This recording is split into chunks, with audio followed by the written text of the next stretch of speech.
سبيل الدموع سبيل مريح تنهدى يا صاحي كي تستريح.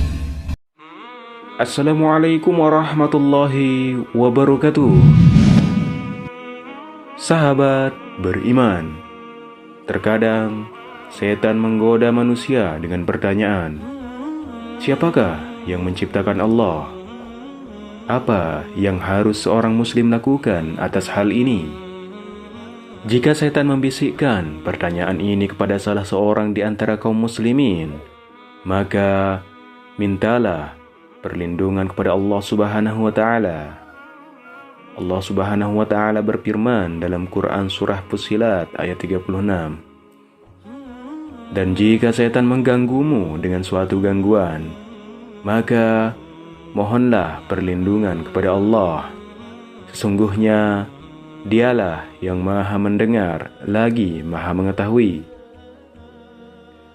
Dan Rasulullah Shallallahu Alaihi Wasallam mengajarkan umatnya untuk melawan tipuan setan dengan mengatakan, Aku beriman kepada Allah dan Rasul-Rasulnya. Allah adalah Maha Esa. Allah adalah tempat bergantung. Dia tidak beranak dan tidak pula diperanakkan. Dan tidak ada seorang pun yang setara dengan Dia. Lalu ia meludah ke arah kirinya 3 kali sambil memohon perlindungan kepada Allah dari setan, mengucapkan, A'udzubillahi minasyaitonir rajim. Aku berlindung kepada Allah dari godaan setan yang terkutuk. Jika hal ini dilakukan, maka godaan setan akan lenyap dan menyebabkan iblis terusir darinya. Ini adalah inti dari hadis-hadis sahih yang diriwayatkan oleh Al-Bukhari dan Muslim.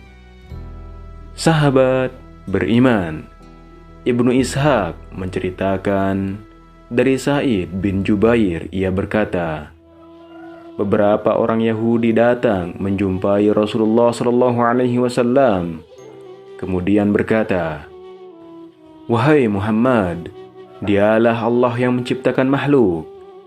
Lalu, siapakah yang menciptakan Allah? Rasulullah SAW marah besar mendengar pertanyaan mereka, hingga wajah beliau berubah disebabkan kemarahannya karena Allah. Maka datanglah malaikat Jibril guna menenangkan beliau. Malaikat Jibril berkata kepada Rasulullah SAW, Tenangkanlah dirimu wahai Muhammad. Malaikat Jibril datang atas izin Allah dengan sebuah jawaban atas pertanyaan yang mereka ajukan. Katakanlah, Dialah Allah yang Maha Esa. Katakanlah, Dialah Allah yang Maha Esa. Dia tidak beranak dan tiada pula diperanakkan, dan tidak ada seorang pun yang setara dengan Dia. Quran surah Al-Ikhlas ayat 1-4. Ketika Rasulullah SAW membaca ayat-ayat tersebut, mereka berkata kepada beliau, Coba terangkan kepada kami wahai Muhammad, bagaimana penciptaan Allah? Bagaimana tangannya? Seperti apa lengannya? Rasulullah SAW bertambah marah melebihi daripada kemarahannya yang pertama. Kemudian malaikat Jibril datang kepada beliau dan berkata, sebagaimana yang ia katakan sebelumnya, serta membawa jawaban dan atas semua pertanyaan mereka. Allah Azza wa Jalla berfirman, dan mereka tidak mengagungkan Allah dengan pengagungan yang semestinya. Padahal bumi seluruhnya dalam genggamannya pada hari kiamat, dan langit digulung dengan tangan kanannya.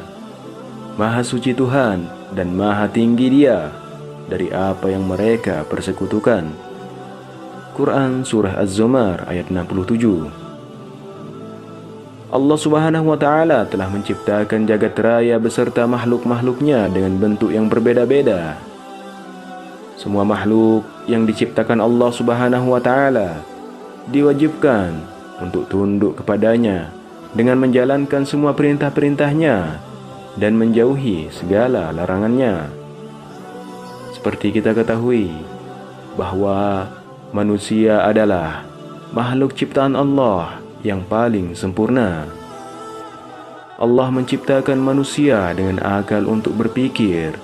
Namun, kesempurnaan itu terkadang ia menggunakan akal pikirannya untuk memikirkan hal-hal yang di luar kemampuannya.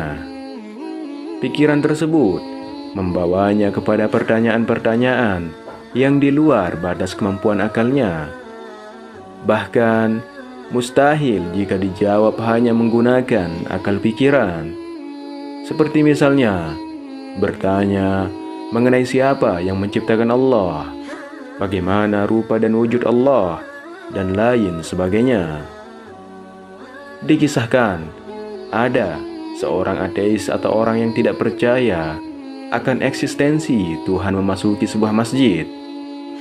Tidak lama kemudian, ia mengajukan 3 buah pertanyaan sekaligus kepada jamaah yang ada di masjid. Namun, dengan persyaratan bahwa pertanyaannya tersebut tidak boleh dijawab menggunakan dalil, melainkan harus dijawab dengan akal. Pada dasarnya, memang orang ateis selalu mengukur segala sesuatu hanya menggunakan akal. Ia ingin ada bukti-bukti ilmiah yang nyata yang bisa ditangkap oleh nalar manusia atau akal pikiran. Mereka juga beranggapan bahwa dalil-dalil hanya dipercaya oleh para pengikutnya saja.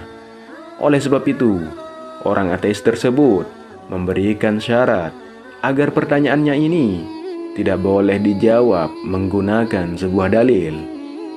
Berikut ini pertanyaannya. Siapa yang menciptakan Allah? Bukankah semua yang ada di dunia ada karena ada penciptanya? Bagaimana mungkin Allah ada jika tidak ada penciptanya? Bagaimana caranya manusia bisa makan dan minum tanpa buang air? Bukankah itu janji Allah di surga? Kalau iblis itu terbuat dari api, lalu bagaimana bisa Allah menyiksanya di dalam neraka? Bukankah neraka juga terbuat dari api? Mendengar pertanyaan dari seorang ateis tersebut, tidak ada satupun jamaah yang mampu menjawab pertanyaan tersebut, kecuali salah seorang pemuda yang kemudian langsung menjawab 3 pertanyaan itu satu persatu dengan sangat tenang. Jawaban untuk pertanyaan pertama, pemuda itu berkata, "Apakah engkau tahu dari angka berapakah angka 1 itu berasal? Sebagaimana yang kita ketahui bahwa angka 2 adalah hasil dari 1 tambah 1, atau angka 4 yang berasal dari 2 tambah 2. Kamu tahu bahwa angka 1 itu adalah bilangan tunggal yang bisa menciptakan angka lain. Akan tetapi, dia tidak bisa tercipta dari angka apapun. Lalu apa yang membuatmu sulit untuk memahami bahwa Allah itu zat maha tunggal yang maha mencipta tapi tidak bisa diciptakan?" Mendengar jawaban dari pemuda tersebut, orang ateis hanya terdiam, tidak berkutik tanpa memberikan komentar. Kemudian lanjut jawaban kedua. Pemuda tersebut bertanya kepada orang ateis, "Apakah ketika di dalam perut ibu kita dulu, apakah kita makan dan minum? Kalau memang kita makan dan minum, bagaimana kita tidak buang air di dalamnya? Lantas, apa yang membuatmu sulit untuk percaya bahwa di surga kelak kita akan makan dan minum juga tanpa buang air?" Lanjut ke pertanyaan ketiga. Momen ini seketika membuat orang ateis terkejut. Sebab ketika menjawab pertanyaan ketiga ini, Pemuda tersebut tiba-tiba menamparnya dengan sangat keras. Sudah jelas ia merasa kesakitan dan marah-marah kepada pemuda tersebut. Lalu pemuda tersebut berkata, "Tanganku ini terlapisi kulit dan tercipta dari tanah. Begitu juga dengan pipimu, sama-sama terbuat dari kulit dari tanah juga. Lantas, jika keduanya dari kulit dan tanah, bagaimana bisa engkau merasakan kesakitan ketika aku menamparmu? Bukankah keduanya juga tercipta dari bahan yang sama, sebagaimana iblis atau setan dari api di neraka?"